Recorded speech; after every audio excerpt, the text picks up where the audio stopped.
Que tes demeures sont aimables, Éternel des armées. Mon âme soupire et languit après les parvis de l'Éternel. Mon cœur et ma chair poussent des cris devant le Dieu vivant. Chers amis, frères et sœurs dans le Seigneur, bonjour. Ce matin, nous avons le bonheur de pouvoir nous trouver dans la présence de notre Dieu, celui qui nous a connus avant la fondation du monde, celui qui étend ses mains sur nous pour nous bénir, nous protéger, prendre soin de nous.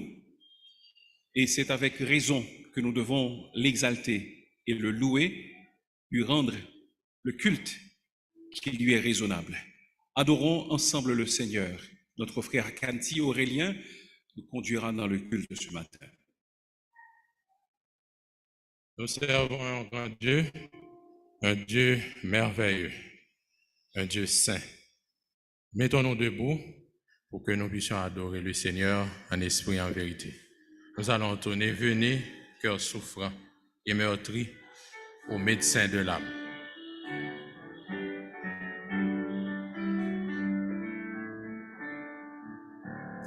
Venez, cœurs souffrants et meurtris, au médecin de l'âme. Par Jésus, vous serez guéris, que votre voix l'acclame. Non célébrés par les élus, adorés par les anges, thème éternel de nos louanges. Jésus, Jésus, en Christ nous sommes pardonnés, c'est la bonne nouvelle. Par lui les cieux nous sont donnés et la vie éternelle. Non célébrés par les élus, adorés par les anges, éternel de nos louanges, Jésus, Jésus, Jésus. Vous tous qui souffrez isolés, venez, Jésus vous aime. Pour le troupeau des désolés, il s'est offert lui-même.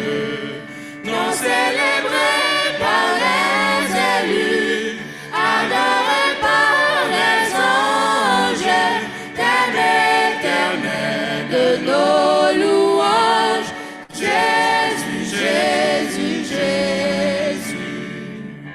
De chaque cœur d'une seule voix, exaltons sa victoire, et dans le ciel du roi des rois, nous retirons la gloire. Non célébrés par les élus, adorés par les anges, tel éternel de nos louanges, Jésus, Jésus, Jésus. Amen. Juste avant la prière d'invocation avec pasteur Télusma, entonnons Père, je t'adore.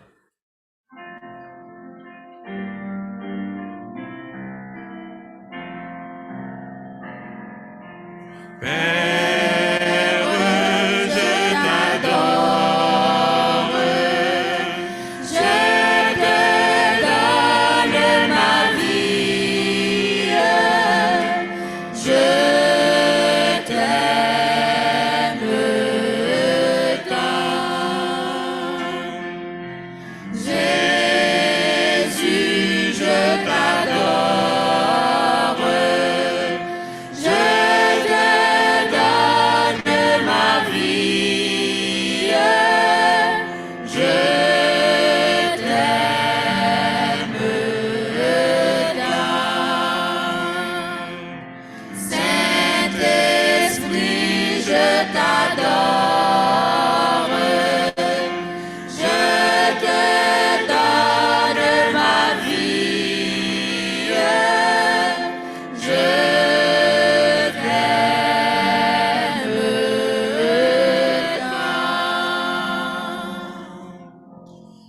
la prière d'invocation, nous serons au psaume 17, les versets 1 à 15. Psaume 17, versets 1 à 15.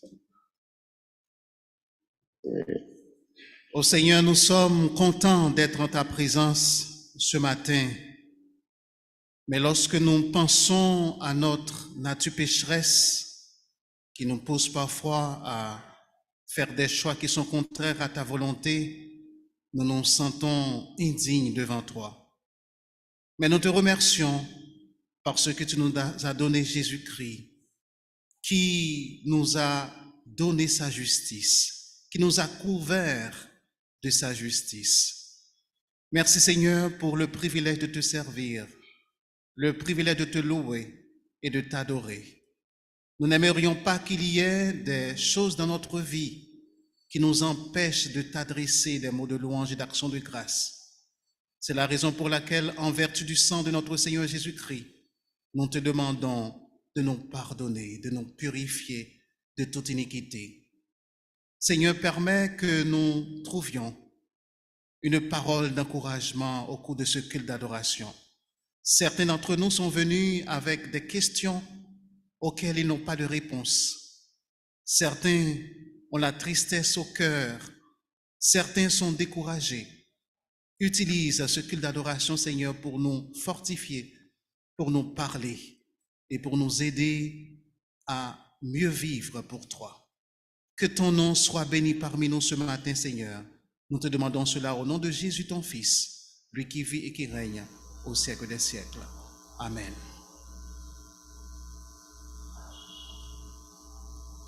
Nous faisons une lecture à l'unisson du psaume 17 à partir du premier verset jusqu'au 15e verset.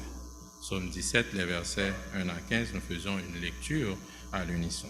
Ensemble, Éternel, écoute la droiture, sois attentif à mes cris, prête l'oreille à ma prière, faite avec des lèvres sans tromperie. Que ma justice paraisse devant ta face, que tes yeux contemplent mon intégrité.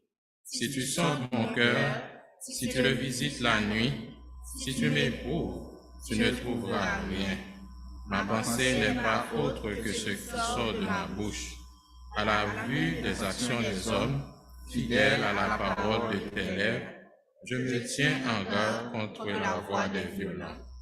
Mes pas sont fermes dans tes sentiers, mes pieds ne chancellent point. Je t'invoque car tu m'exauces, ô Dieu. Incline vers moi ton oreille, écoute ma parole. Signale ta bonté, toi qui sondes ceux qui cherchent un refuge, et qui par ta droite les délivre de leurs adversaires.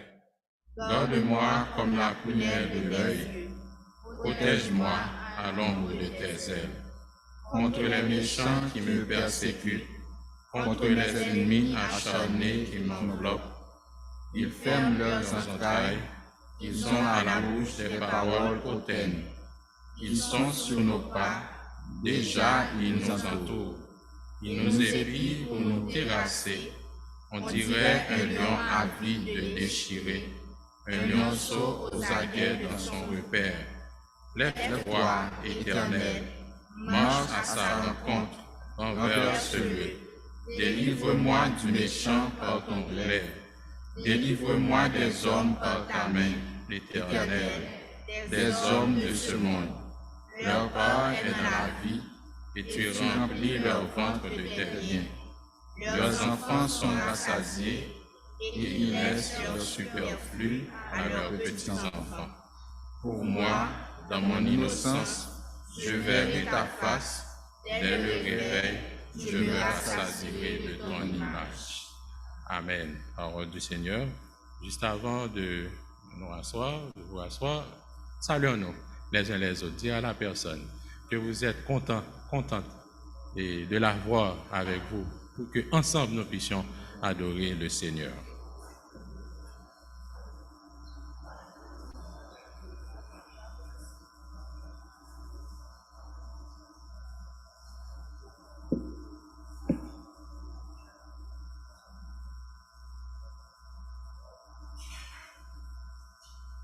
Dieu Tout-Puissant, c'est le cantique que nous allons entonner.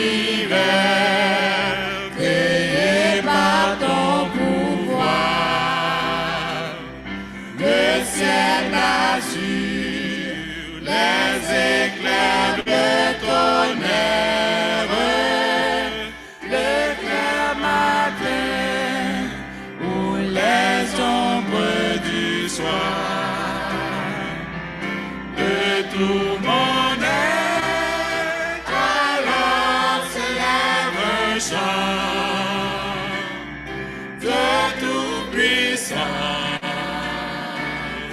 que tu es grand, de tout mon être, alors se lève un chant de tout-puissant, que tu es grand. Les femmes.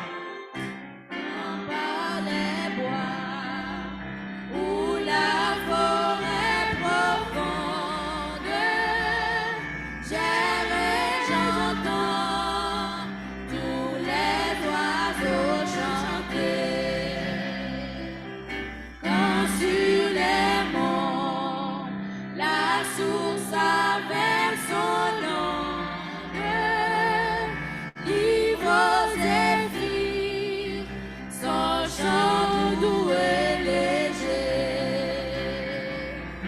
Mon cœur heureux s'écrie à chaque instant. Oh Dieu d'amour, que tu es grand. Mon cœur heureux s'écrie à chaque instant. Oh Dieu d'amour, que tu es grand. Les hommes maintenant. Mais quand je songe au sublime mystère qu'un Dieu si grand a pu penser à moi,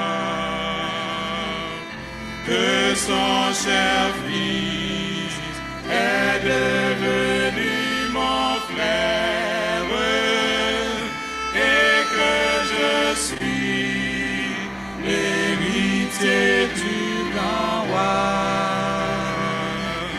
Alors mon cœur redit la nuit le jour que tu es bon, ô Dieu d'amour. Alors mon cœur redit la nuit le jour que tu es bon, ô Dieu d'amour. Ensemble, quand mon sauveur éclatant de lumière se lèvera de son trône éternel, et que les sangs, les douleurs de la terre, je pourrai voir les splendeurs de son ciel. Je redirai dans son divin séjour, rien n'est plus grand que ton amour. Je redirai dans son divin séjour, rien n'est plus grand que ton amour.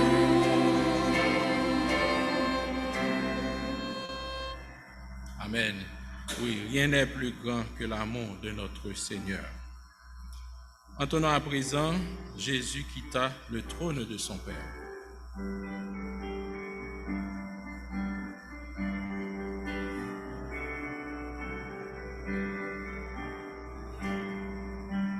Jésus quitta le trône de son Père et descendit ici-bas sur la terre. Il accepta la crèche pour berceau, lui roi des rois, le Fils du Dieu très haut. Oh oui, c'est vrai, je sais que c'est vrai. Il est écrit, cela suffit, que Jésus m'aime au bonheur suprême. La Bible me le dit. En tout lieu portant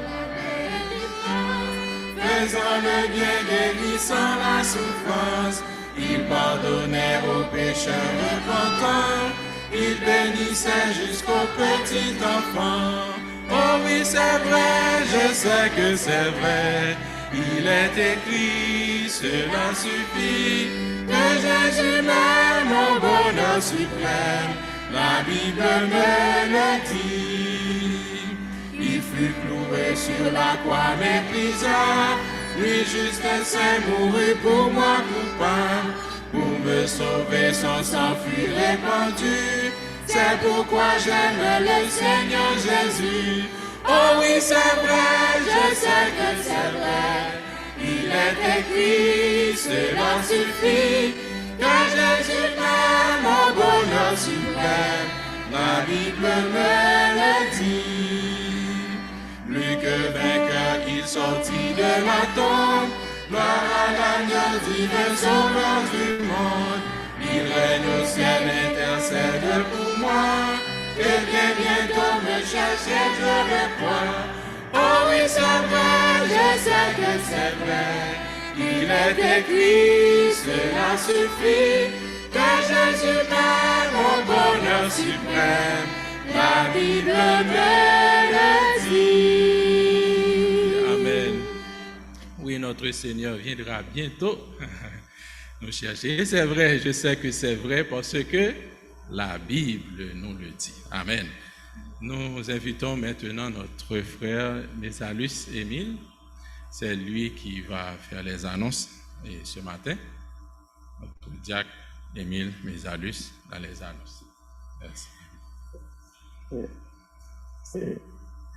Merci. Et bonjour frères et sœurs. C'est toujours pour nous un plaisir d'être là chaque dimanche. Et nous disons merci au Seigneur pour le privilège qu'il nous a accordé de pouvoir être là parce que il n'est pas donné à tout le monde d'être en la présence de Dieu ce matin. Ici, à l'Assemblée Shalom Baptiste Fondamentale, nous éprouvons toujours du plaisir d'accueillir nos visiteurs. C'est pourquoi nous demandons à toutes les personnes qui sont là ce matin de se mettre debout juste pour les voir et les saluer. Vous êtes là ce matin pour la première fois? Mettez-vous debout pour vous saluer. Oui, nous avons une personne. Il n'y a pas une deuxième? Oui, nous avons deux personnes qui nous visitent ce matin. Vous allez recevoir une fiche. Alors, restez debout en attendant que vous receviez une fiche que vous allez remplir et déposer dans le réceptacle qui passera devant vous au moment de la collecte des dîmes et offrandes de l'Assemblée. Les informations inscrites sur la fiche vont nous permettre de pouvoir garder contact avec vous après que vous serez partis. À l'Assemblée Shalom Baptiste Fondamentale, nous avons notre vision. C'est qu'à l'image de Christ, parvenir à aimer Dieu de tout notre cœur et nos prochains comme nous-mêmes. Nous avons également notre mission qui consiste à glorifier Dieu par une adoration pure et sincère, par l'édification des frères en vue du service, par l'évangélisation des perdus et par l'exercice de la compassion envers tous. Nous avons des anniversaires pour cette semaine. Le 10 décembre, aujourd'hui, c'est l'anniversaire de Ganaël Dossou, Ralph Eddy, Adrien. 11 décembre, Evalia Lauré Dali, Benjamin, Rodney Michel. 14 décembre, Jonathan Dieujuste, Sarah P.L. Douce, Stacy Gaël Émile. 15 décembre, Rodney Jean-Louis. 16 décembre, Harry Telusma, notre pasteur. Si un anniversaire a été omis, on peut le mentionner au 28 15 73 49. Les activités de la semaine: dimanche 8h, école du dimanche, 9h, culte d'adoration. Mercredi 5h30 p.m, réunion de prière et études bibliques sur Zoom et Facebook. Vendredi 3h30 p.m, club des astronautes. Samedi 4h p.m, CVB. CVB qui signifie connaissez votre Bible car Christ vient bientôt. Les personnes suivantes sont candidates au baptême et à la filiation. Nous leur demandons de se mettre debout juste pour les voir. Ashley Dorval, Magdalena Alvarez Netus, Guy-Martin Denis, Nathan Toussaint, Crispin Georges, Stevenson Dormé, Darlene Brenor, Sam Benjamin Jean-Louis,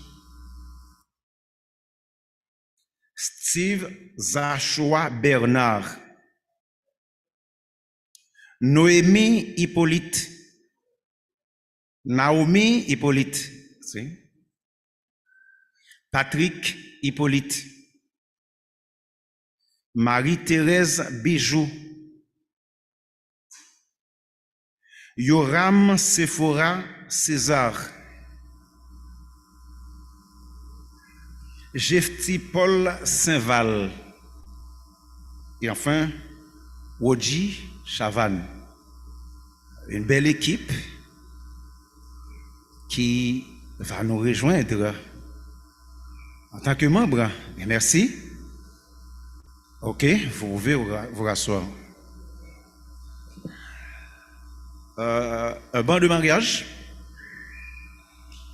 Il y a promesse de mariage entre monsieur Pedro Cédémé, âge majeur, profession manager sportif, identifié au numéro 004 882 231-7, né à Petit Goave, domicilié à Delma, commune de Delma. Fils de Égloius Cédémé, domicilié à Petit Goave, et de Marie-Claire Zétrène Cédémé, domicilié à Petit Goave, et mademoiselle Ramona Joël Adrien, âge majeur, profession ergothérapeute, identifié au numéro 002 852 859-4, né à Port-au-Prince, domicilié à Delma, commune de Delma. Fille de Yves Michel Ramon Adrien, domicilié à Delma, et de Marie-Claire Marlène Dorismont Adrien, domicilié à Delma. Si quelqu'un connaît une cause ou quelques justes empêchements pour lesquels ces deux personnes ne sauraient être réunies dans le mariage, il est prié de le déclarer. C'est ici la 3e publication. Nous allons lire le verset de la semaine avant de partir, qui est tiré de 1 Pierre 4, verset 9. 1 Pierre 4, verset 9. Exercez l'hospitalité les uns envers les autres sans murmure. Merci. Bon culte à vous tous.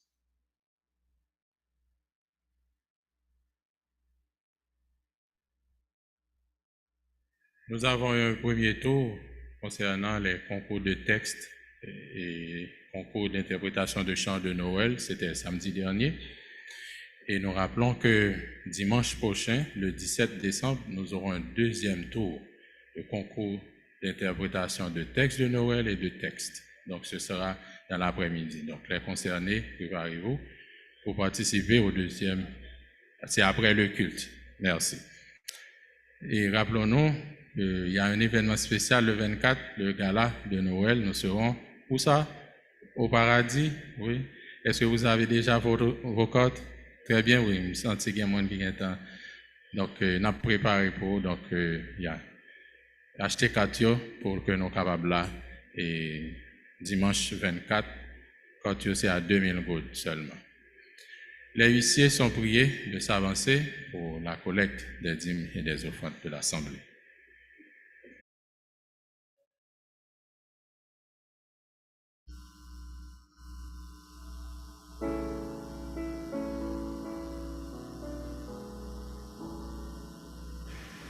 Nous allons maintenant avoir un chant spécial avec les petits serviteurs et je prie aux petits serviteurs de s'avancer.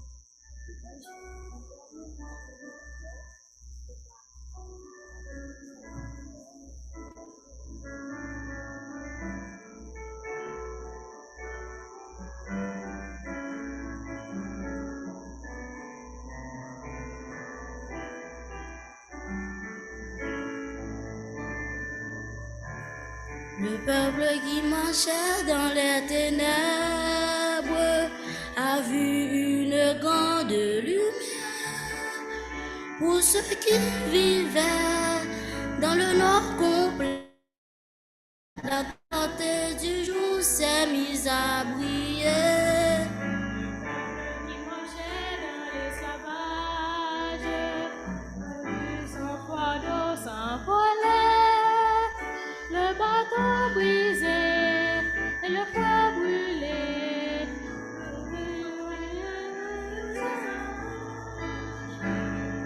Noël, Noël, un enfant nous est né.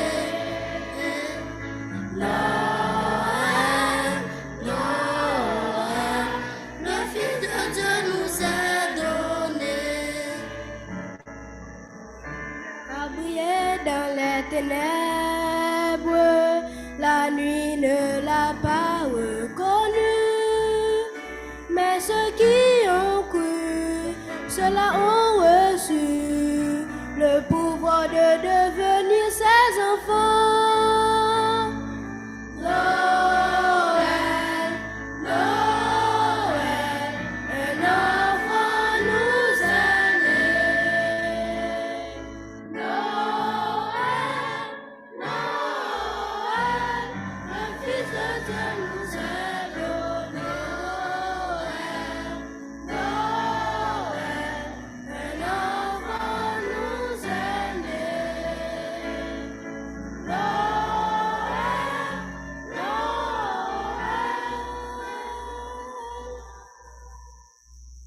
le Fils de Dieu nous est donné.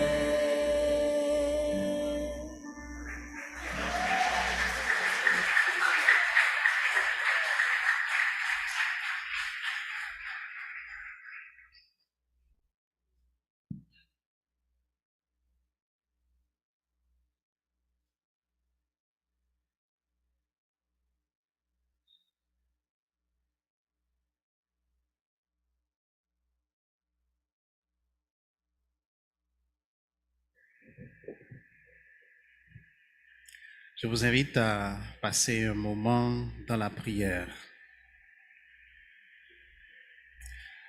Notre grand Dieu, notre Père céleste, nous voulons te bénir ce matin. Nous sommes très reconnaissants envers toi pour tes multiples bienfaits manifestés à notre égard, Seigneur.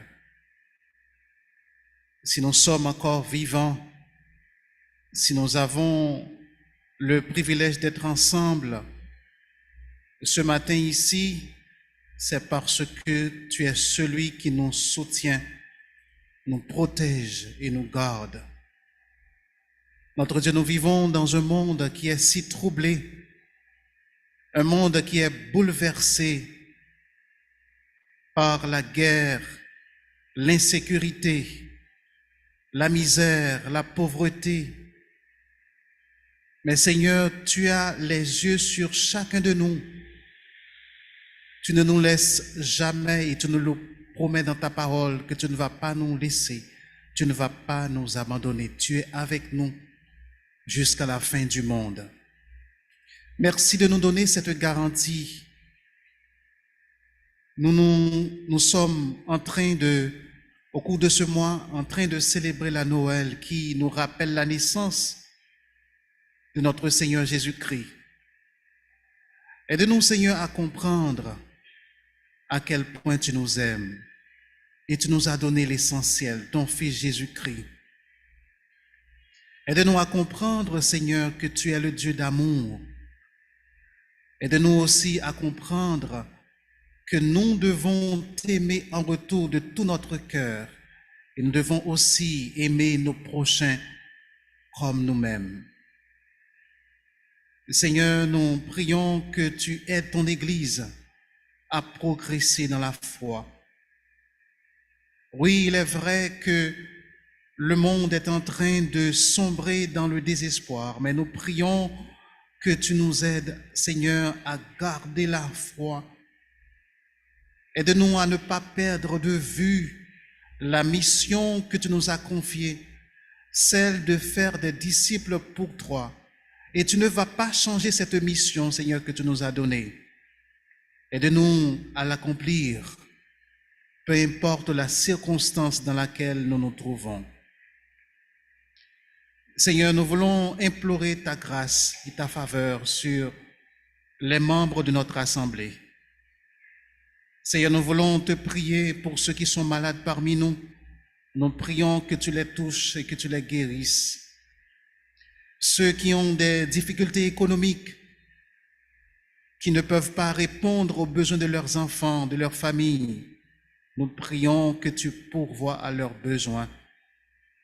Ceux qui sont en train de lutter avec une faiblesse dans leur vie, qui les empêche de progresser dans leur marche avec toi, nous prions, Seigneur, que tu leur donnes la force de s'en débarrasser.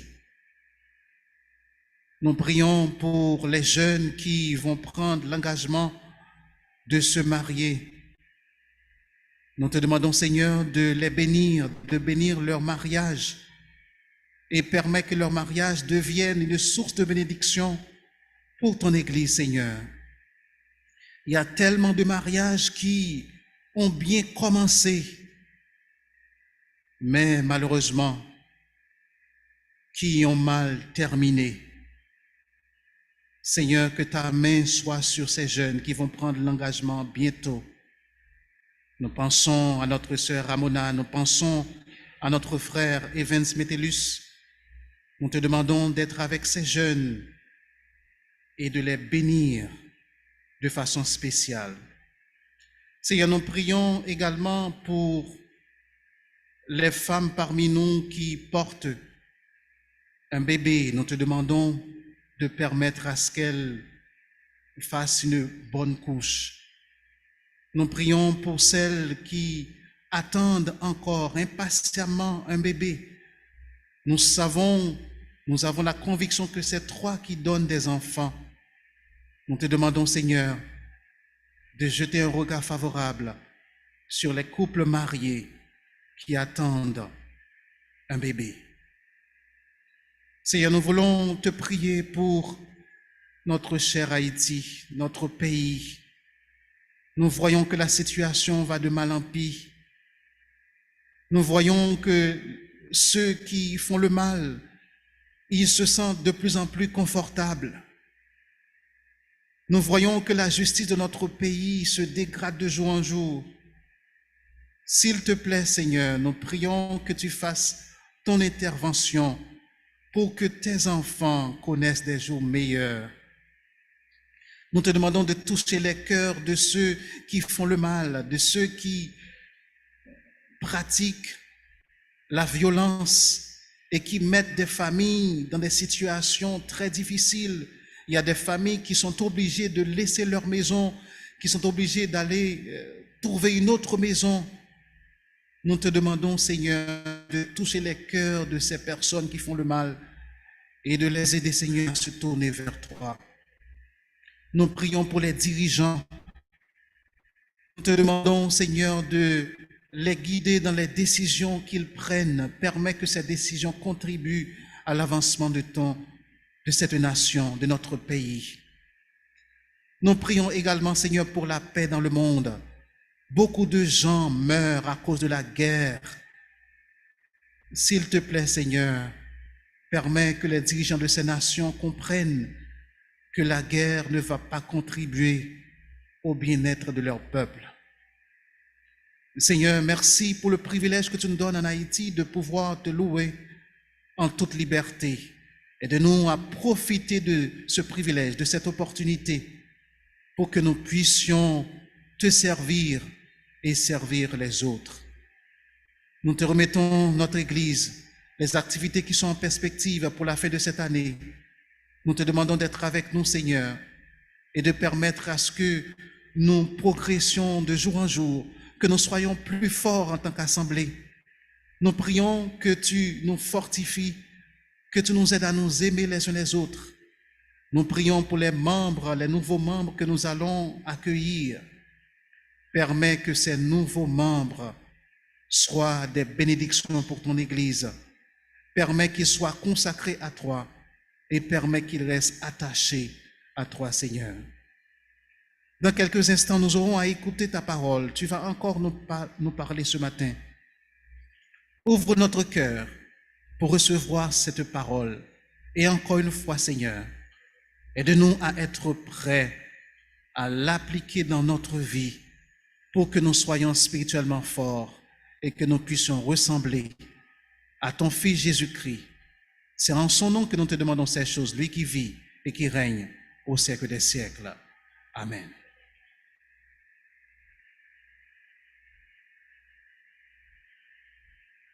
Les enfants jusqu'à l'âge de 10 ans sont priés de se rendre au centre d'activité pour un culte préparé à leur intention. Les enfants jusqu'à l'âge de 10 ans, ne courez pas.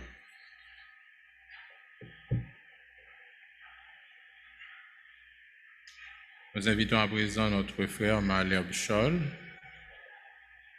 Il va nous faire la deuxième lecture. Nous serons en hébreu, le chapitre 13, les versets 1 à 8.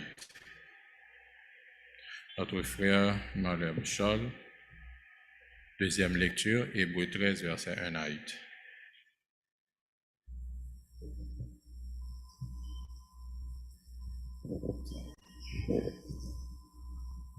Hébreu 13, les versets 1 à 8.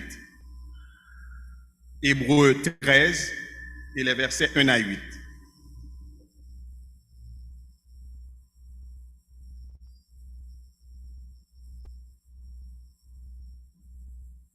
Persévérez dans l'amour fraternel. N'oubliez pas l'hospitalité, car en l'exerçant, quelques-uns ont logé des anges sans le savoir. Souvenez-vous des prisonniers, comme si vous étiez aussi prisonniers, de ceux qui sont maltraités, comme étant aussi vous-même dans un corps. Que le mariage soit honoré de tous, et le lit conjugal exempt de souillure, car Dieu jugera les impudiques et les adultères. Ne vous livrez pas à l'amour de l'argent, contentez-vous de ce que vous avez, car Dieu lui-même a dit, « Je ne te délaisserai point, je ne t'abandonnerai point. » C'est donc avec assurance que nous pouvons dire, « Le Seigneur est mon aide, je ne craindrai rien.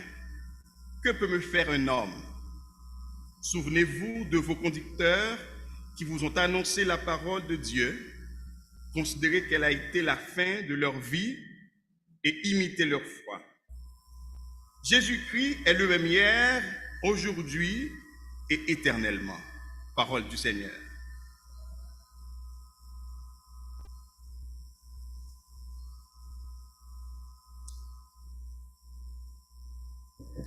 Nous allons continuer à adorer le Seigneur. Cette fois-ci, nous allons entonner « Il est né le roi du monde ».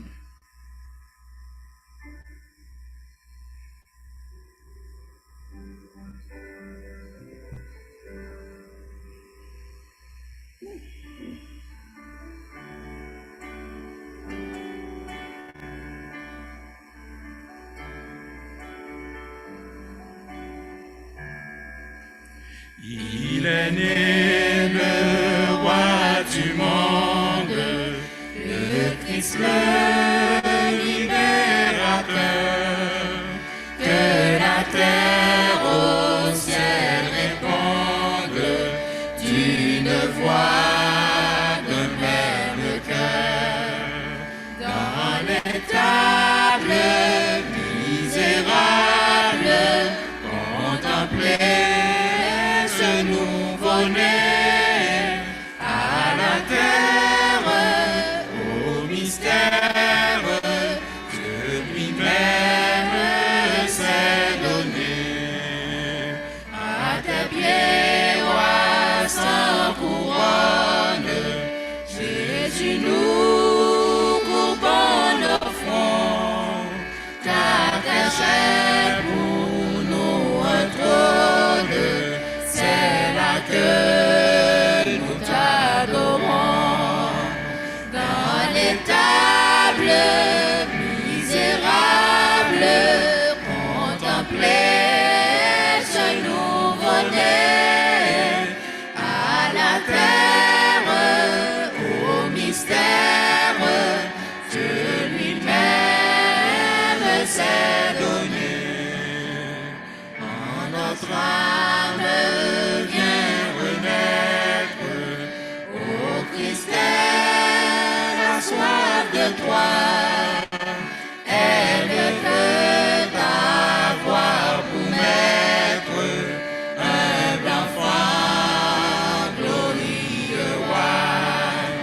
Dans les tables misérables, contemplez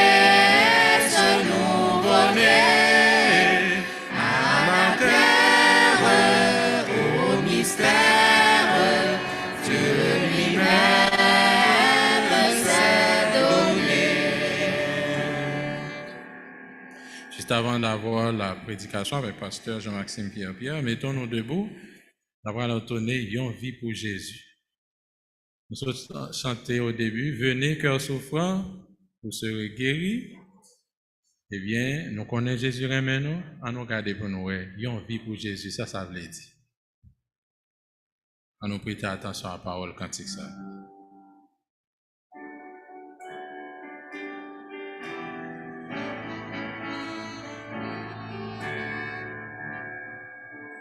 Yon vie pour Jésus, baille la paix, quand yon rivière qui paraît, difficulté, yon kon vini, mais Jésus là et ça suffit. Et dans sa vie, ou plus chaque jour, on reste toujours avec vous, vraiment au Christ plus que jamais. T'en prie pas quitter m'égarer. Yon vie pour Jésus, bail repos. Li ouete nan moins ça qu'il faut. Parole li c'est la vérité. La vie d'aime pour l'éternité. Et d'aime sa vie chaque jour. Pour me rester toujours avec vous. Mais au Christ plus que jamais, t'en prie pas quitter m'égarer. Pour Jésus, baille la joie, laisse moi sauvé par la foi. Sans m'ignorer, abandonné, Jésus fidèle, il va gagner. Et dans sa vie, ou plus chaque jour, pour me rester toujours avec vous, au Christ plus que jamais, t'en prie pas quitter m'égarer. On vit pour Jésus, baille la joie,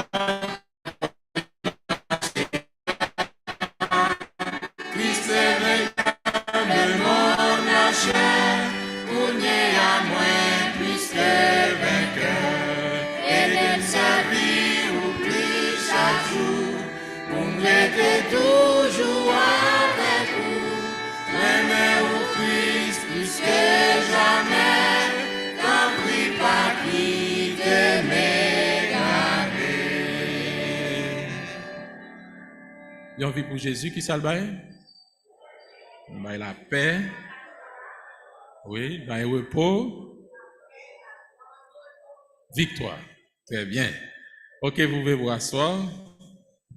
Et nous disons bienvenue à François Donné, Paul Widner et Morellus Tamaïka. Est-ce que François Dieudonné peut nous faire signe de la main? Il est là? François, d'accord. On peut se voir après.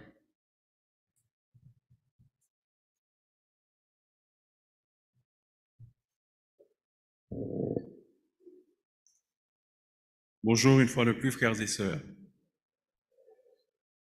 Comme vous le savez, depuis quelques semaines, voire quelques mois, nous faisons un survol d'une expression que nous trouvons à de nombreuses reprises dans le Nouveau Testament. Est-ce que vous pouvez me rappeler quelle est cette expression? Les uns les autres. D'accord? Très bien. Alors, dans la langue originale, c'est la même expression.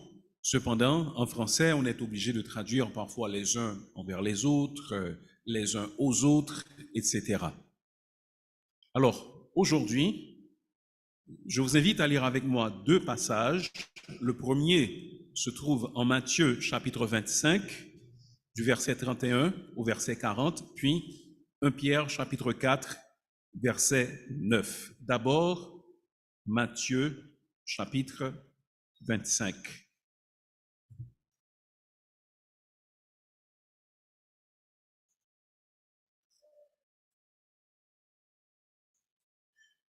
Matthieu 25, 31 à 40.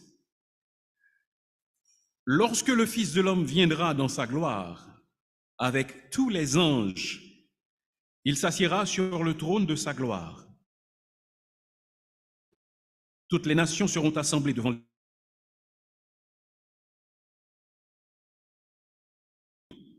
Il séparera les hommes et il mettra les brebis à sa droite et les boucs à sa gauche. Alors le roi dira à ceux qui seront à sa droite, « Venez, vous qui êtes bénis de mon Père, prenez possession du royaume qui vous a été préparé dès la fondation du monde. Car j'ai eu faim et vous m'avez donné à manger. J'ai eu soif et vous m'avez donné à boire. J'étais étranger et vous m'avez recueilli. J'étais nu et vous m'avez vêtu. J'étais malade et vous m'avez rendu visite. J'étais en prison et vous êtes venus vers moi. » Les justes lui répondront, « Seigneur, quand avons-nous vu avoir faim et t'avons-nous donné à manger, ou avoir soif et t'avons-nous donné à boire? Quand avons-nous vu étranger et t'avons-nous recueilli, ou nu et t'avons-nous vêtu? Quand avons-nous vu malade ou en prison et sommes-nous allés vers toi? » Et le roi leur répondra, « Je vous le dis en vérité, toutes les fois que vous avez fait ces choses à l'un de ces plus petits de mes frères, c'est à moi que vous les avez faites. » 1 Pierre, chapitre 4, verset 9. Exercez l'hospitalité les uns envers les autres sans murmure. Juste avant de commencer de plein pied avec le sermon, n'oublions pas qu'après le culte de ce matin, se tiendra une réunion ordinaire des membres. Les membres, souvenez-vous de rester en vue de cette réunion. Laissez-moi relire 1 Pierre chapitre 4, verset 9. Exercez l'hospitalité les uns envers les autres sans murmure. La culture arabe est réputée pour son hospitalité. En fait, un voyageur peut s'asseoir à la porte d'un étranger, fumer sa pipe jusqu'à ce que le maître de la maison vienne lui souhaiter la bienvenue avec un souper. Il peut rester là pendant plusieurs jours sans qu'on lui pose aucune question. Et il peut enfin partir avec pour tout dédommagement ces simples mots: que Dieu vous soit en aide. Les étrangers qui ont vécu de manière brève ou plutôt longue dans ce genre de culture ont été également surpris par la grande disposition à l'hospitalité des Arabes. Des missionnaires racontent parfois que lorsqu'ils sont invités à manger avec des familles, on leur laisse toujours les meilleurs morceaux. Une fois le verre vide, on s'empresse de le remplir. On insiste pour que la famille reste. Il peut être 11h30 du soir. Et quand vous dites que c'est l'heure de partir, on vous dit: mais il est si tôt, vous pouvez rester. Ou le grand-père est en train de dormir devant la télé. Les enfants de la famille sont en train de bâiller. Vos propres enfants sont endormis, mais quand vous dites que vous allez partir, ils veulent que vous restiez. Ils vous proposent même de passer la nuit. Eh bien, si même dans des cultures où l'on ne connaît pas forcément le Dieu vivant et vrai, on pratique l'hospitalité, à plus forte raison, nous qui sommes croyants et qui avons reçu cet ordre, nous devons également pratiquer cette vertu très importante. L'hospitalité, c'est prendre plaisir à accueillir chez soi des étrangers, dans le sens que ce ne sont pas des personnes qui sont habituées à la maison. Vous accueillez les étrangers afin de les loger, de les nourrir, soit pour un repas, soit pour plus longtemps. Alors, je pense que vous avez compris le message qui se dégage du verset très simple que nous trouvons en 1 Pierre chapitre 4, verset 9, à savoir que nous avons la responsabilité d'être hospitaliers envers nos frères et sœurs en Christ. Les uns les autres, c'est pratiquons l'hospitalité ou exercer l'hospitalité les uns envers les autres sans murmure. C'est ça, pour cette semaine, notre expression que nous allons contempler, la pratique de l'hospitalité réciproque. Peut-être vous dites-vous, mais c'est difficile pour moi, ma demeure est très modeste. Ou encore, je n'ai pas beaucoup d'argent. Cependant, si vous avez un toit quelconque sous lequel vous demeurez, si vous avez un lit sur lequel vous dormez, si vous avez 3 ou 4 assiettes, plus qu'il ne vous en faut pour votre famille, alors vous pouvez exercer l'hospitalité. Pourquoi sommes-nous appelés à exercer l'hospitalité les uns envers les autres dans la parole de Dieu? Premièrement, l'hospitalité, c'est une preuve d'amour fraternel. L'hospitalité, nous devons l'exercer parce que c'est une preuve d'amour fraternel. Ce n'est pas le seul passage où nous trouvons cette exhortation à pratiquer l'hospitalité.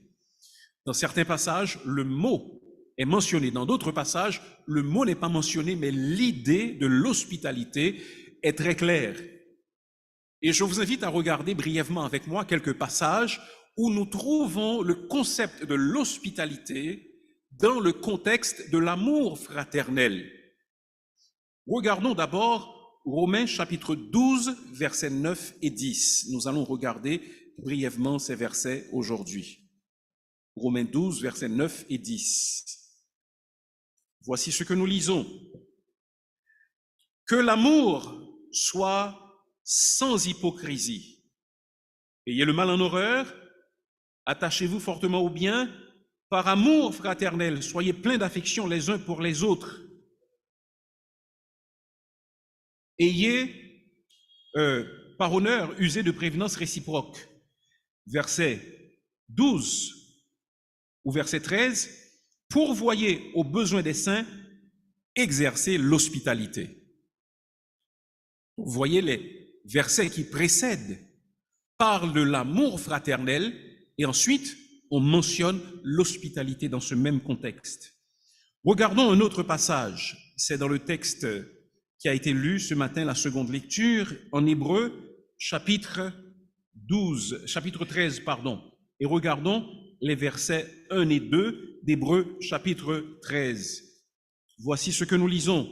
« Persévérez dans l'amour fraternel, n'oubliez pas l'hospitalité. » Persévérez dans l'amour fraternel, n'oubliez pas l'hospitalité.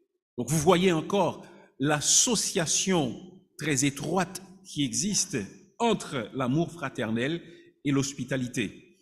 Et dans le passage que nous avons lu, 1 Pierre chapitre 4, voici encore, observez cette association, verset 8. « Avant tout, ayez les uns pour les autres un ardent amour, car l'amour couvre une multitude de péchés. Exercez l'hospitalité les uns envers les autres, sans murmure. » Et enfin, un autre passage auquel nous reviendrons, c'est 3 Jean, versets 5 à 8. 3 Jean, versets 5 à 8. Le mot hospitalité n'est pas mentionné nommément, cependant l'acte qui est accompli par celui à qui Jean écrit, c'est bien de l'hospitalité. Voici ce qu'il écrit. « Bien-aimé, tu agis fidèlement dans tout ce que tu fais pour les frères, et même pour des frères étrangers, lesquels ont rendu témoignage de ton amour en présence de l'Église. Tu feras bien de pourvoir à leur voyage d'une manière digne de Dieu, car c'est pour le nom de Jésus-Christ qu'ils sont partis sans rien recevoir des païens. Nous devons donc accueillir de tels hommes afin d'être ouvriers avec eux pour la vérité. » Nous devons accueillir de tels hommes. Ils ont rendu témoignage de ton amour et nous devons accueillir de tels hommes. Et tu les accueilles. Donc, encore une fois, une association très proche entre l'amour fraternel et l'hospitalité. C'est pourquoi nous disons que l'hospitalité est une preuve d'amour fraternel. En fait, le mot même, dans son étymologie, signifie amour des étrangers. Vous connaissez peut-être, sans doute, je dirais, les mots xénophobie et xénophilie. Xénophobie, c'est la haine des étrangers. Xénophilie, c'est l'amour des étrangers. Eh bien, le mot qui est traduit par hospitalité, nous pourrions l'appeler en français philoxénie. Xénophilie, mais en grec, c'est philoxénie. Donc, l'hospitalité, c'est l'amour des étrangers. Encore une fois, ça ne veut pas dire des parfaits étrangers, mais cela veut dire de ceux qui ne sont pas des familiers de notre maison.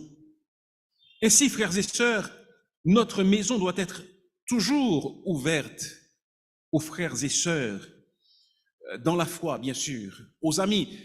Bien sûr, l'hospitalité ne se limite pas aux frères et sœurs chrétiens, ça doit être une disposition de cœur. Mais particulièrement, nous sommes exhortés à exercer l'hospitalité les uns envers les autres. C'est un moyen de resserrer les liens entre nous. J'ai passé quelques années à étudier à l'étranger.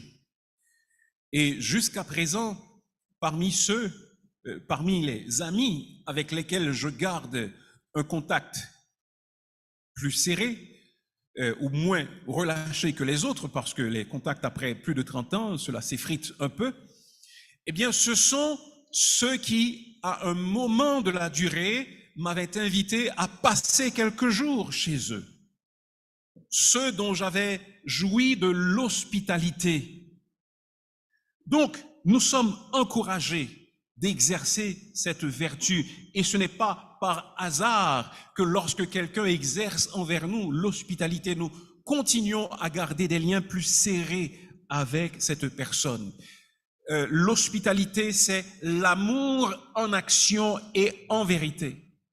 Il se peut que nous ne soyons pas capables de dire « je t'aime », mais nous pouvons montrer que nous aimons les autres en exerçant à leur égard l'hospitalité, en ouvrant la porte de notre maison, parce que lorsque nous avons ouvert la porte de notre maison, nous avons déjà ouvert au moins à moitié la porte de notre cœur. Exerçons l'hospitalité parce que l'hospitalité est d'abord une preuve d'amour fraternel. Si nous continuons à regarder les exhortations qui nous sont faites à propos de l'hospitalité réciproque dans le Nouveau Testament, nous comprenons également que nous devons pratiquer l'hospitalité parce que c'est un moyen d'obtenir des bénédictions. Nous ne le faisons pas pour obtenir des bénédictions, mais lorsque nous le faisons, nous obtenons des bénédictions. C'est Dieu qui le fait pour nous. Et voici ce que nous lisons, encore une fois, en Hébreux chapitre 13 et le verset 2. N'oubliez pas l'hospitalité, car en l'exerçant, quelques-uns ont logé des anges sans le savoir. N'oubliez pas l'hospitalité, car en l'exerçant, quelques-uns ont logé des anges sans le savoir. C'est clair. N'aimeriez-vous pas qu'un ange vienne chez vous? Moi, si. Eh bien, à quoi ce passage fait-il allusion quand on dit que lorsque nous accueillons les étrangers, nous pouvons accueillir des anges? Bien, nous avons deux exemples dans l'Ancien Testament.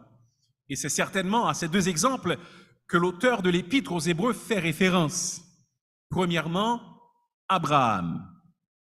En Genèse, au chapitre 18, le patriarche a reçu la visite de 3 hommes. L'un d'entre eux n'était nul autre que le Seigneur Jésus lui-même. Et les autres étaient des anges. Il les a reçus royalement, il leur a donné à manger, et lorsque les deux d'entre eux sont partis pour aller à Sodome, le Seigneur Jésus, préincarné, s'est entretenu avec Abraham. Il a dit, est-ce que je peux cacher à Abraham ce que je vais faire? Il s'est entretenu avec lui. Donc, lorsque Abraham a exercé l'hospitalité envers ces hommes, qui étaient, entre autres, des anges, accompagnant le Seigneur Jésus-Christ, il a reçu la bénédiction du Seigneur. Il a été informé de ce qui allait se produire à Sodome, et il a même pu intercéder pour son neveu Lot et pour sa famille.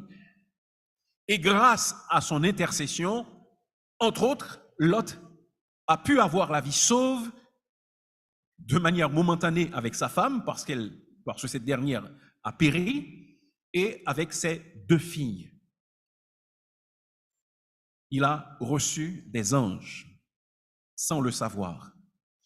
Et le deuxième exemple, bien sûr, nous le trouvons en Genèse chapitre 19.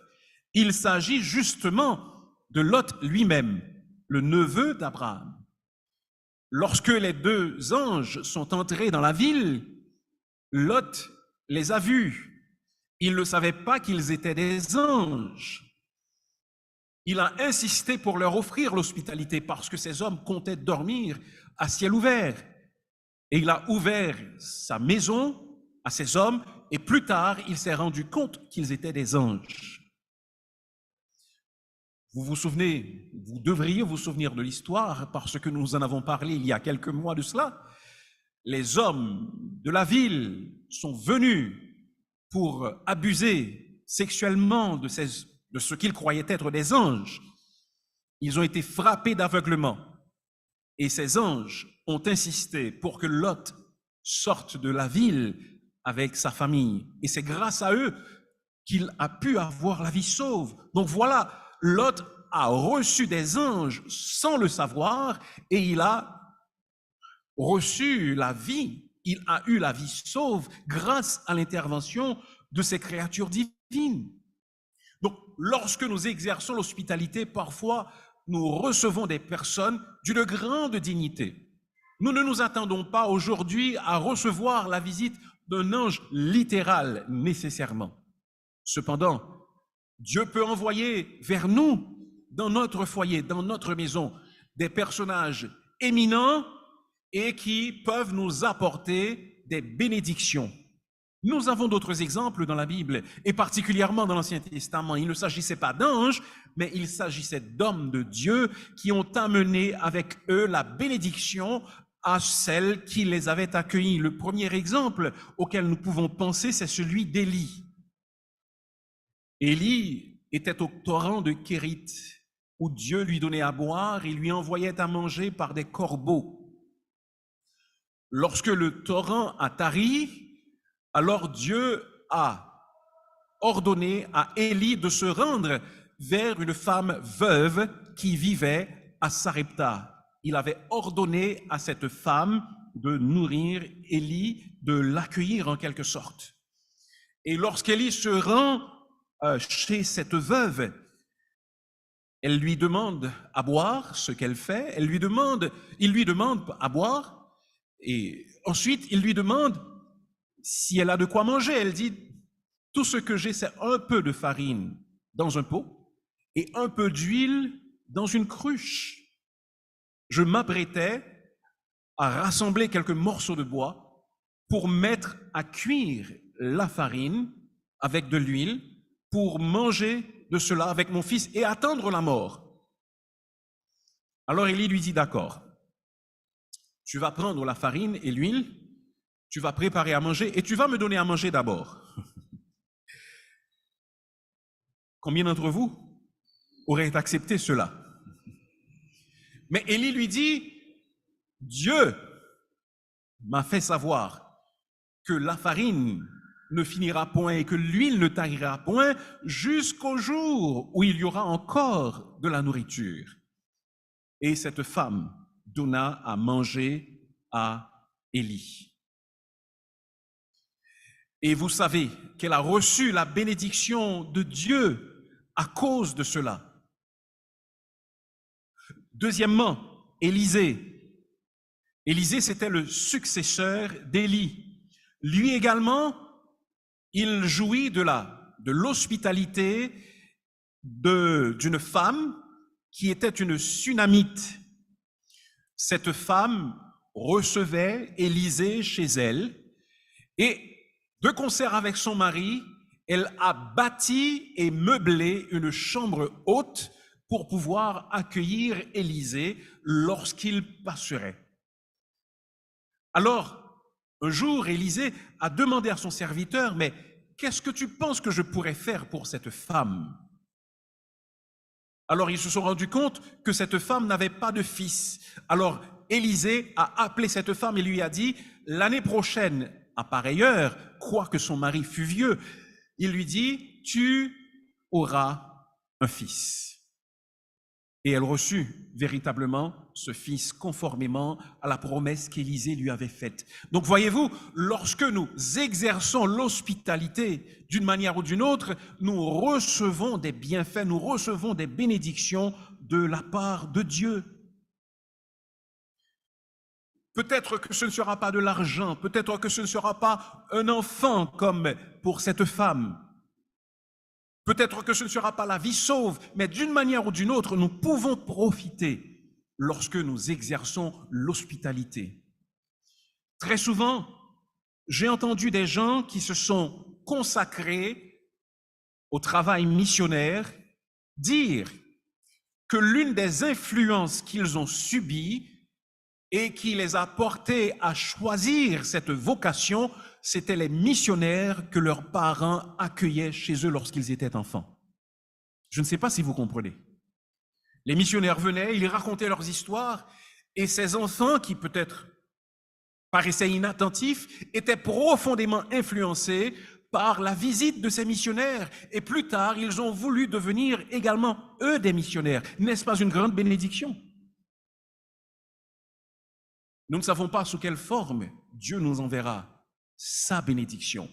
Mais si nous exerçons l'hospitalité, il ne manquera pas de le faire pour nous. L'hospitalité rapporte des bénédictions. Nous sommes appelés à l'exercer. L'hospitalité prouve que nous aimons les frères. Troisièmement, l'hospitalité constitue un moyen de fortifier l'Église. C'est un moyen de fortifier l'Église. Dans les textes que nous allons voir, le mot hospitalité n'est pas mentionné, cependant l'acte d'hospitalité est très clairement observable. Regardez avec moi en Actes chapitre 18, du verset 1er au verset 3. Actes 18, 1 à 3.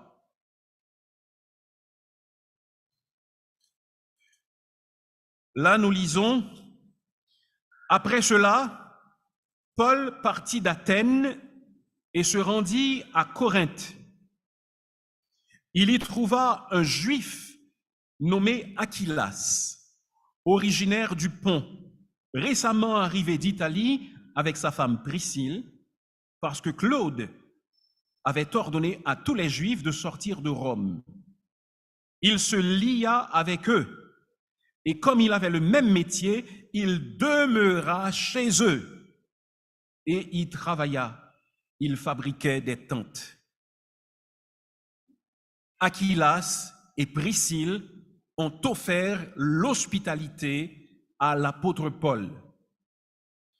Et plus tard, nous allons y venir tout à l'heure, Paul dit que Aquilas et Priscille ont exposé leur coût pour sa vie. Le texte biblique ne nous dit pas comment cela s'est passé.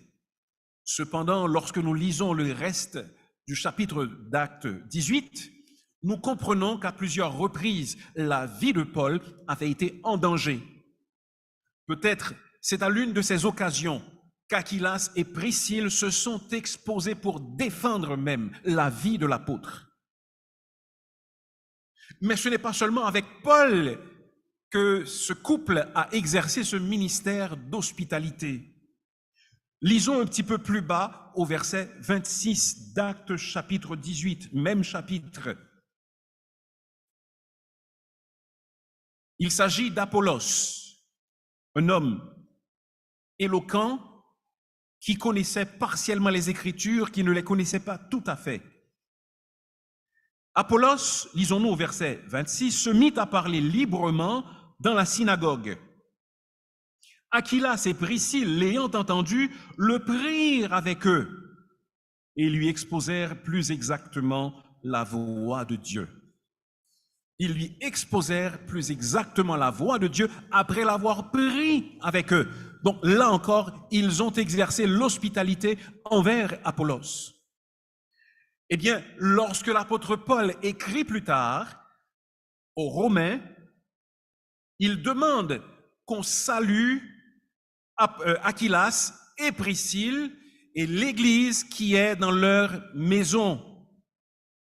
Il n'est pas étonnant que Aquilas et Priscille, qui avaient exercé l'hospitalité envers l'apôtre Paul et puis envers Apollos, exercent également l'hospitalité pour qu'une église soit accueillie chez eux. Vous voyez, à l'époque, il n'y avait pas de temple comme celui-ci. Les gens se réunissaient dans les maisons privées. Alors, il était tout à fait naturel Aquilas et Priscille offrent leur maison comme un lieu de rassemblement pour les chrétiens. Également, en 1 Corinthiens chapitre 16, alors qu'ils sont à Éphèse dans une autre ville, Paul dit qu'il envoie également, ou que ces salutations concernent également Aquilas et Priscille et l'église qui est dans leur maison. Donc, partout où ils passent, leur maison est ouverte. Et pourquoi? Pour faciliter la croissance de l'église, la propagation du royaume de Dieu. Ils ouvrent leurs portes pour accueillir Paul, qui est un apôtre et qui doit prêcher, qui est dans une ville étrangère et qui n'a nulle part autre où aller. Ils ouvrent les portes de leur maison pour bien instruire Apollos, afin qu'il puisse prêcher l'évangile convenablement. Ils ouvrent leur maison également à des églises, pour que la parole de Dieu soit prêchée, pour que la parole de Dieu soit annoncée. Encore là, pour la propagation du royaume de Dieu. Donc l'hospitalité sert à cela. Et nous avons vu également, déjà, nous n'y retournons pas, mais 3 Jean, versets 5 à 8, Gaius exerçait l'hospitalité. Envers qui? Envers apparemment des prédicateurs itinérants. Au 1er siècle, les auberges, les hôtels étaient des endroits mal famés. Et toutes sortes de vices étaient en cours dans ces lieux. Et ce serait difficile pour les missionnaires, pour les prédicateurs itinérants, de se rendre dans des auberges, à des hôtels, ou encore d'aller loger chez des païens. Ainsi, Gaius ouvrait les portes de sa maison également pour accueillir les prédicateurs venus d'autres églises, pour que ces personnes puissent effectuer le travail. Et ce faisant, il donnait sa contribution à l'œuvre de Dieu. Peut-être, il se pourrait que pour vous également, votre manière de contribuer à l'œuvre de Dieu, ce n'est pas en allant sur le champ missionnaire, ce n'est pas nécessairement en évangélisant, mais c'est en ouvrant les portes de votre maison à ceux qui le font. Votre travail ne sera pas vain, votre travail ne sera pas inutile.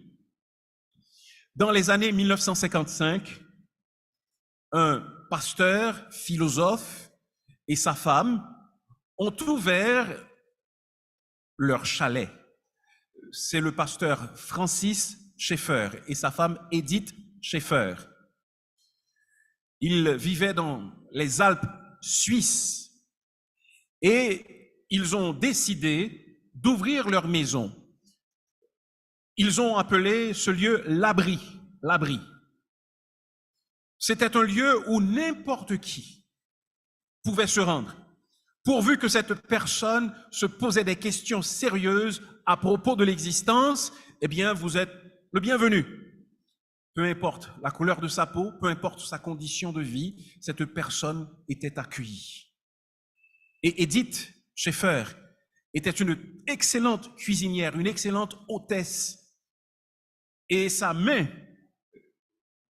très délicieuse, a fait les délices véritablement de ses invités.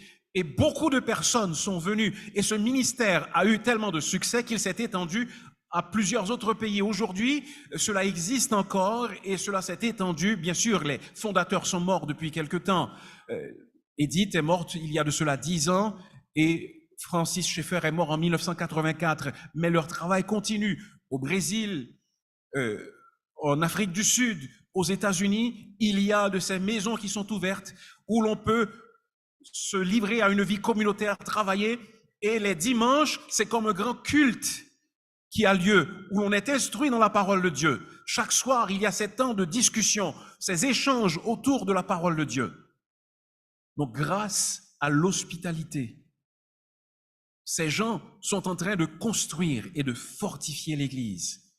Leur maison, pour ainsi dire, l'abri, était devenue comme une sorte d'église. Vous savez, notre pays vit des moments de crise. Beaucoup d'églises, beaucoup d'assemblées ont dû fermer leurs portes.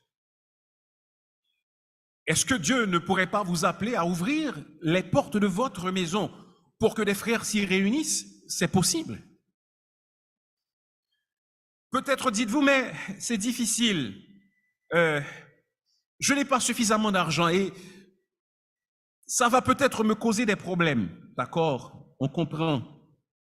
Cependant, c'est pour cela que l'apôtre Pierre a ajouté ces 2 petits mots à la fin du verset 9. Exercez l'hospitalité les uns envers les autres, comment? Sans murmure. Ne vous plaignez pas. Ne vous plaignez pas de vos dépenses. Ne vous plaignez pas de l'effort supplémentaire que vous devrez faire. Ne vous plaignez pas de ce qu'on ne vous retourne pas à l'appareil, mais faites-le sans murmure pour le Seigneur Jésus-Christ, parce que ce faisant, vous ferez grandir l'Église, vous permettrez que le royaume de Dieu s'étende autour de vous.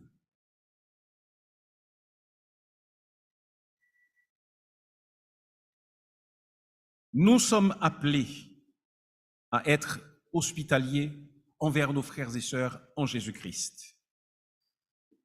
Pourquoi? Parce que l'hospitalité, c'est une preuve d'amour fraternel. Nous démontrons que nous aimons les autres. L'hospitalité, c'est un moyen d'obtenir des bénédictions. Certains ont logé des anges sans le savoir et ont été récompensés pour cela. Et l'hospitalité, c'est un moyen de fortifier l'Église, comme cela se voit dans la vie d'Aquilas et de Priscille, et également dans les brefs mots qui sont adressés par Jean à Gaius. Pour terminer, laissez-moi vous raconter un conte écrit par un écrivain russe, mort il y a de cela plus d'un siècle, qui s'appelait Léon Tolstoï. Tolstoï avait une sensibilité envers l'Évangile. Et il a écrit ce conte. C'est un conte, cependant, il comporte une morale importante. C'est un conte qu'il intitule « Là où est l'amour, Dieu est là ». Un cordonnier qui s'appelait Martin Adéveitch, un cordonnier russe, avait son atelier dans le sous-sol de sa maison. De là étant, il travaillait. On appréciait son travail parce qu'il ne demandait pas cher pour ses services. Il livrait son travail à l'heure et de son atelier étant, il pouvait voir passer les gens et il pouvait les reconnaître rien qu'à voir leurs chaussures parce que à un moment ou à un autre, il avait réparé ou confectionné les chaussures des personnes. Martin Adéveitch était sensible à la parole de Dieu. Un soir, avant d'aller se coucher, il lisait la parole de Dieu. Et lorsqu'il a éteint la lampe pour se coucher, il a entendu une voix. Martin. Il était sûr que personne n'était là. Mais il a entendu une deuxième fois. Martin, attends-moi. Demain, je viendrai. Il était stupéfait. Parce que la voix avait parlé de manière assez claire, mais personne n'était là. Alors le lendemain matin, il s'est mis au travail, s'attendant à recevoir la visite peut-être d'un dignitaire. Mais pendant qu'il commençait à travailler, il a vu à travers les barreaux de sa fenêtre un homme, un vieillard, qui était en train de pelleter de la neige. Oh, il avait froid, il grelottait. Alors Martin s'est dit, mais pourquoi ne pas l'inviter à venir prendre un peu de thé avec moi? Alors il a invité cet homme et il a partagé du thé avec lui et l'homme s'est réchauffé pendant quelque temps. Après, l'homme est ressorti pour aller travailler. Un petit peu plus tard, au cours de la journée, Martin a remarqué la silhouette d'une femme. C'était en plein hiver, mais cette femme portait des vêtements d'été et ces vêtements étaient vraiment presque des haillons. Qui pisait, cette femme avait un bébé sur les bras. Elle avait tourné son dos au vent de manière à protéger cet enfant. Martin s'est dit, mais pourquoi ne pas l'inviter à venir? Alors il est sorti de son atelier et a fait entrer la femme avec le bébé. Elle a pu manger un peu parce que Martin avait préparé une soupe aux choux et il a partagé cette soupe avec cette femme et lui a demandé, mais est-ce que tu as des vêtements chauds? La femme a dit, mais non, loin de là. Au contraire, j'avais un châle et j'ai dû le donner au mont de piété, un bric-à-brac, pour avoir un peu d'argent. Alors après avoir donné un peu de nourriture à cette femme, Martin a pris un manteau, un vieux manteau, et l'a offert à cette femme et lui a donné un peu d'argent pour qu'elle puisse récupérer son châle. Et elle est partie. Un peu plus tard, au cours de la journée, Martin a observé une scène. C'était une femme âgée qui vendait des pommes. Et un garçon, pendant que cette femme était un petit peu distraite, a pris une de ces pommes et a tenté de courir, mais la femme était assez agile pour le retenir. Oh, la femme était prête à le livrer à la police, à la justice, mais Martin est intervenu et grâce à lui, cette dispute s'est bien terminée. Le garçon s'est repenti et il a même accepté de porter pour un bout de chemin les pommes de la vieille. Le soir, Martin est retourné au lit, il a lu un peu les Écritures et il a fermé la Bible et il s'est couché pour s'endormir. Soudain, il a entendu la voix encore. Martin! Il s'est levé, il a regardé. Et au fond de la pièce, dans le noir, il lui a semblé apparaître une forme. Et lorsqu'il a regardé, il a entendu une voix dire, Martin, c'était moi. mais il a vu l'image de l'homme qui pelletait la neige et l'homme a disparu. Ensuite, il a vu une autre personne apparaître et cette personne a dit, « Martin, c'était moi. » Et il a vu l'image de cette femme qui portait un bébé sur les bras et à qui il avait donné à manger un peu d'argent. Il a entendu une troisième fois, « Martin, c'était moi. » Et il a vu l'image de la grand-mère, la vieille dame et de l'enfant qu'il avait aidé à réconcilier. Et l'image s'est estompée. Puis, Martin a allumé la lampe et il a ouvert l'évangile. Il a ouvert les pages de l'Écriture et il est tombé sur les passages que nous avons lus. En Matthieu, chapitre 25 et au verset 35, il a lu les paroles suivantes. « Car j'ai eu faim, et vous m'avez donné à manger. J'ai eu soif, et vous m'avez donné à boire. J'étais étranger, et vous m'avez recueilli. » Le verset 40. « Et le roi leur répondra, je vous le dis en vérité, toutes les fois que vous avez fait ces choses à l'un des plus petits de mes frères, c'est à moi que vous les avez faites. » Alors Martin a compris que celui qui lui avait parlé la veille, ce n'était nul autre que le Seigneur Jésus-Christ. Mais il n'était pas venu en majesté, il était venu sous la forme de personnes nécessiteuses. Et il avait, heureusement, bien accueilli le Seigneur Jésus. Frères et sœurs, je suis certain que si je vous disais, le Seigneur Jésus-Christ viendra en personne chez vous, vous seriez aux anges et vous prépareriez votre domicile pour que le Seigneur soit bien accueilli. Bien, laissez-moi vous dire quelque chose. Lui-même, il ne viendra pas, mais il viendra par d'autres personnes. Il viendra par celui qui a faim, il viendra par celui qui a froid, il viendra par celui qui a soif. Et à chaque fois que nous aurons ouvert les portes de nos cœurs d'abord, ensuite les portes de nos maisons à de telles personnes, c'est à Jésus-Christ que nous aurons ouvert nos cœurs. Voilà pourquoi, frères et sœurs, nous avons besoin d'exercer l'hospitalité, car lorsque nous le faisons pour un autre, au fait, nous sommes en train de le faire pour le Seigneur Jésus-Christ. Et cela, rien que cela, savoir qu'on le fait pour le Seigneur Jésus-Christ, cela vaut la peine d'exercer l'hospitalité les uns envers les autres. Prions le Seigneur. Dieu notre Père, merci de nous avoir accueillis chez toi et d'avoir fait montre d'hospitalité. Pardonne-nous parce que beaucoup d'entre nous, comme il est dit en Jean au chapitre 1er, Jésus est venu parmi les siens, mais les siens ne l'ont pas reçu. Permets, Seigneur, que nous soyons hospitaliers d'abord envers le Sauveur et que nous soyons hospitaliers les uns envers les autres. Garde nos cœurs. Permets que nous ne soyons victimes d'aucune méchanceté ou que nous ne présentions aucun argument expliquant pourquoi nous refusons d'obéir à ton clair commandement, mais que nous nous y plions parce que c'est pour Jésus-Christ que nous le ferons.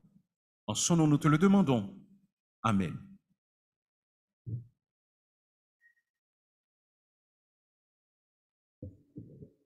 Nous disons merci au Seigneur pour sa parole. Il nous rappelle que nous devons exercer l'hospitalité les uns envers les autres sans murmure. Mettons-nous debout pour que nous puissions mettre fin au culte de ce matin en entonnant « Sonde-moi, ô Dieu, et connais mon cœur ».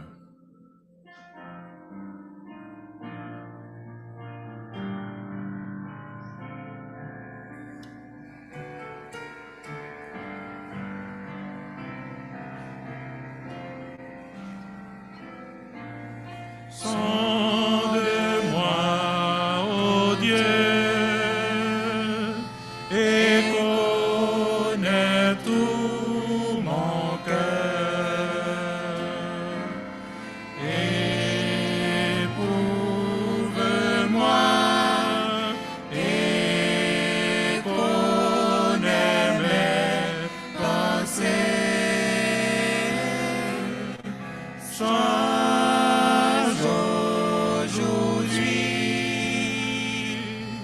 tous mes désirs trompeurs. Purifie-moi de toute iniquité. Remplis mon cœur, ô Dieu, de ton amour. Rends-moi fidèle et plus compatissant. Enseigne-moi,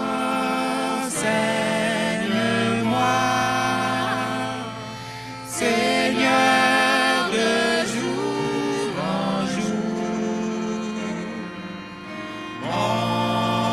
Montre-moi comment être obéissant. Prends ma vie, ô Dieu, car elle t'appartient. Sois-en le maître en tout temps, en tout lieu. Façonne-moi,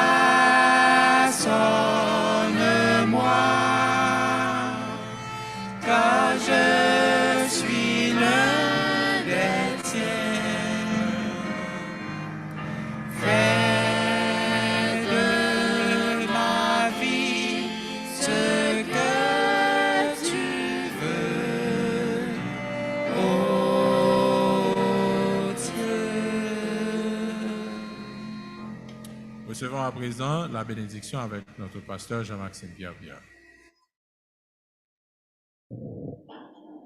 Que le Dieu de paix nous sanctifie lui-même tout entier, et que tout notre être, l'esprit, l'âme et le corps soient conservés irrépréhensibles lors de l'avènement de notre Seigneur Jésus-Christ. Celui qui nous a appelés est fidèle, et c'est lui qui le fera. Amen. Je serai à la porte brièvement pour vous saluer tandis que les diacres préparent la rencontre.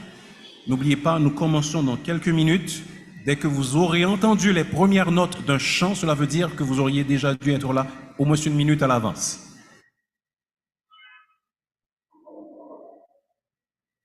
Bien, ok.